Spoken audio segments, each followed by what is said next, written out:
After having our Scarab 215 summarized for the season, it was time to get it out on the water for the first ride of 2021. What day is it today? April 17th, ready for a winter ride on Rock Lake.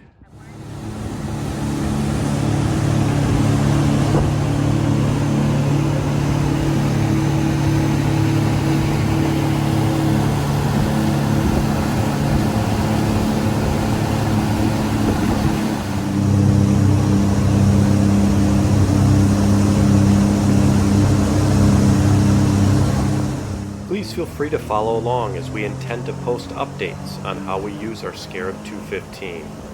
Also, leave a comment below with any helpful suggestions that you may have. As always, thanks for watching.